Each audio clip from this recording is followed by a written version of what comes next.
O que nos faz felizes? Foi a pergunta que nos deixaram na nossa rubrica Perguntas que Ecoam. E neste episódio de Pensar com o Coração, é esta a questão que vamos esclarecer.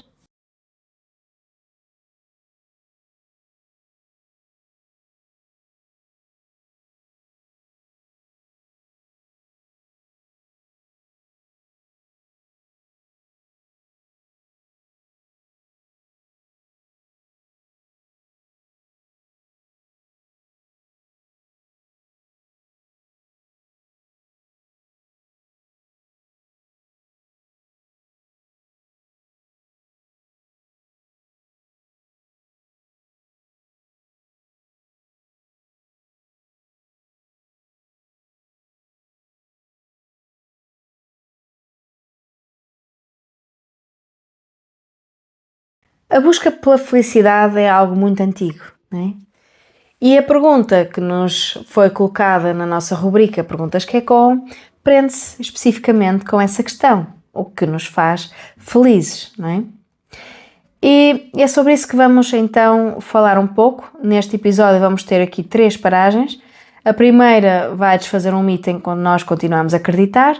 A segunda vai oferecer uma distinção que pode mudar a forma como pensamos sobre a vida boa. E a terceira vai nos levar até onde a ciência mais longa do mundo chegou e a uma conclusão simples, mas que tem um peso significativo. Então vamos procurar também parar um pouco para refletir um pouco sobre nós próprios.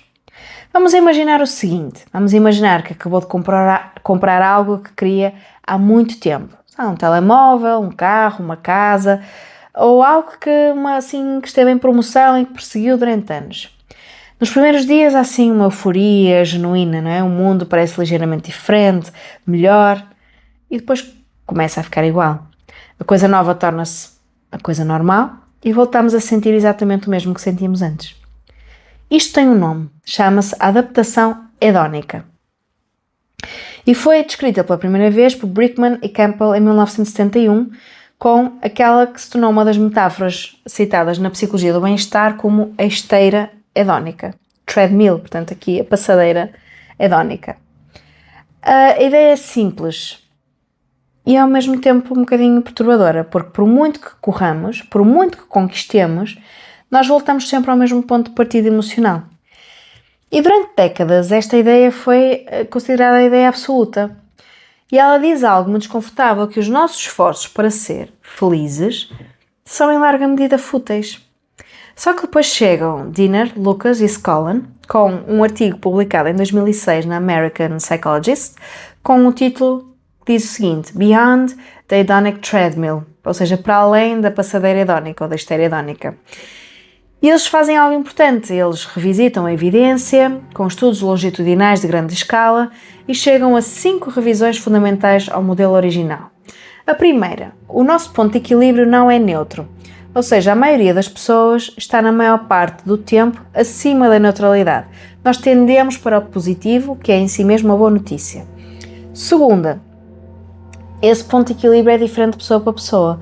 Não somos todos iguais. A biologia, a personalidade, a história de vida, tudo influencia. Terceira, a felicidade não é um conceito único. Emoções positivas, emoções agradáveis, emoções mais difíceis. A satisfação com a vida pode mover-se em direções diferentes ao longo da vida. Por exemplo, envelhecer tende a reduzir o afeto positivo e o afeto negativo, mas a satisfação com a vida pode aumentar. Quarto elemento. O ponto de equilíbrio pode mudar, não é um destino fixo.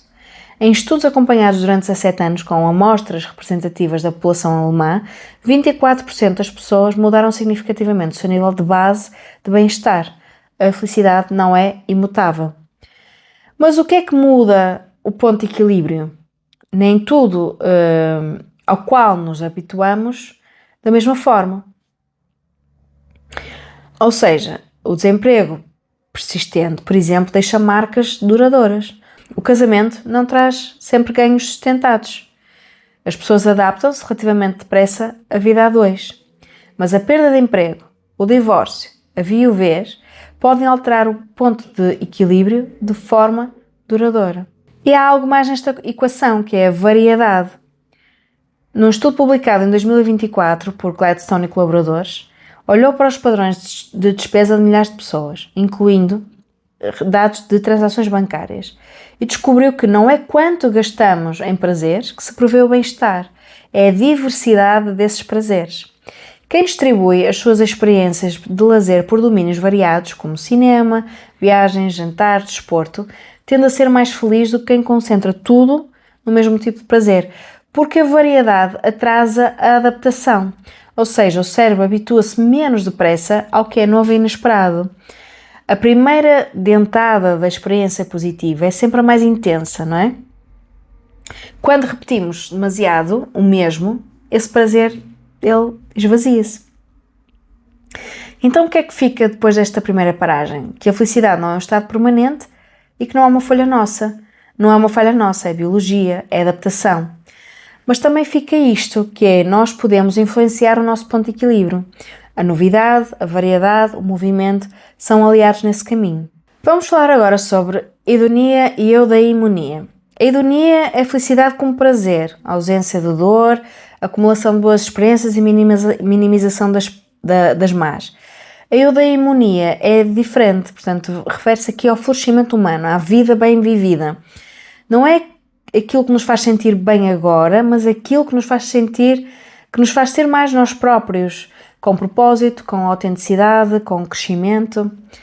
E um artigo aqui publicado em 2023 na Frontiers in Psychology por Ozan e colaboradores explorou esta distinção e ligou ao desenvolvimento da personalidade ao longo da vida.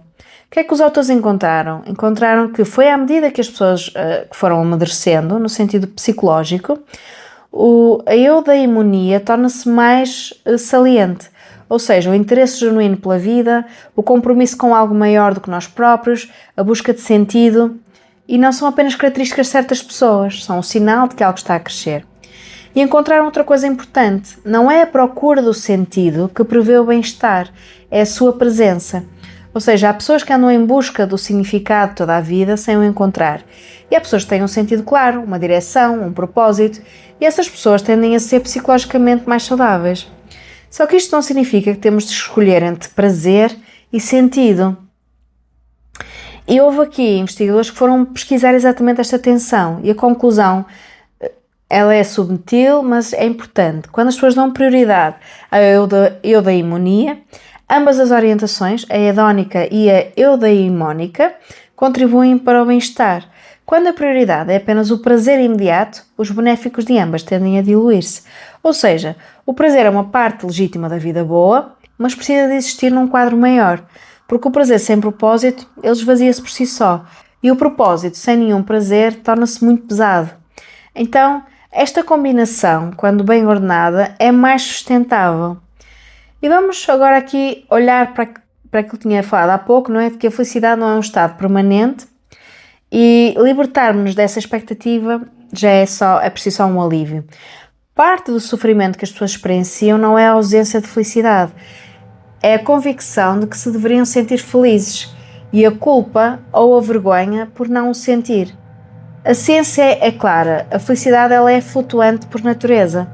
Oscila com acontecimentos, com o corpo, com as relações, com as estações. Não existe um patamar de felicidade que se alcance e que se mantenha para sempre. E, portanto, uma das contribuições mais poderosas de conhecimento de nós próprios é exatamente esta, percebermos aquilo que nos faz bem. Não aquilo que deveria fazer, não aquilo que faz os outros, não aquilo que a cultura diz que deveríamos fazer, mas aquilo que ressoa de forma autêntica em quem nós somos. E esse é o autoconhecimento.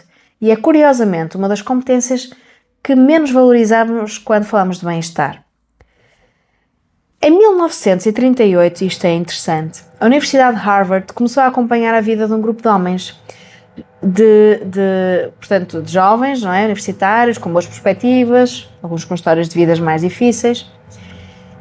E depois de 85 anos desse estudo, não é? O estudo de desenvolvimento de adultos de Harvard, que é o mais longo da psicologia, concluiu o seguinte: as boas relações mantêm-nos mais saudáveis e mais felizes. Não é o dinheiro, não é a fama, não é o sucesso profissional, são as relações. As pessoas com relações acolhedoras, de confiança, vivem mais tempo, têm uma melhor saúde física, sofrem menos deterioração cognitiva ao envelhecer. A solidão, pelo contrário, tem um impacto na saúde comparável ao tabagismo crónico. E há outro detalhe importante, não é a quantidade de relações, é a qualidade dessas relações. Não é ter muitos amigos, mas é ter relações onde se sente genuinamente apoiado e visto, onde se pode contar com o outro, mesmo quando as coisas ficam mais difíceis. Isso leva-nos de volta ao autoconhecimento, porque sabermos aquilo que nos faz bem implica também saber que tipo de conexão é que nós precisamos. Há pessoas que florescem em grupos grandes e outras que precisam de 2 ou 3 relações profundas. Está tudo certo. E há quem precise mais tempo a sós para depois poder dar-se plenamente. Não existe um formato único. O que existe é uma necessidade humana, universal, de pertencer a algo e de ser conhecido por alguém. Então, há aqui uma pergunta prática, não é? O que é que nós podemos cultivar? E a evidência mostra alguns aspectos. A gratidão. Não como um clichê, estou grato por isto, por aquilo, mas uma atenção deliberada àquilo que já existe e que tendencialmente nós ignoramos. A presença, que é a capacidade de nós estarmos realmente com as pessoas, sem telemóveis, sem listas mentais, efetivamente em escuta ativa e conectados com a pessoa. E o investimento ativo nas relações, que precisa de ser cuidado.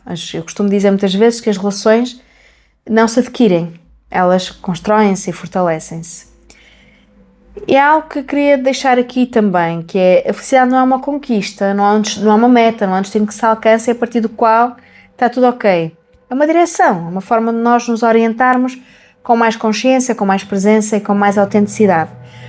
Conhecermos-nos, saber o que nos faz genuinamente bem e não aquilo que deveria fazer, é talvez o passo mais subvalorizado nessa direção. Então, a pergunta que surgiu é a pergunta que vale milhões, não é? E que estamos sempre a procurar responder, e que é uma pergunta muito pertinente, não é? Mas podermos olhar para a felicidade como algo que não é permanente, não é algo para se conquistar, que é importante existir aqui um sentido de propósito, para além de termos aqui experiências hedónicas, não é? De prazer, e, acima de tudo, chegarmos ao essencial, que é o que nos faz feliz, são relações verdadeiras, cuidadas, presentes. Este, de facto, é o ingrediente mais poderoso para a felicidade.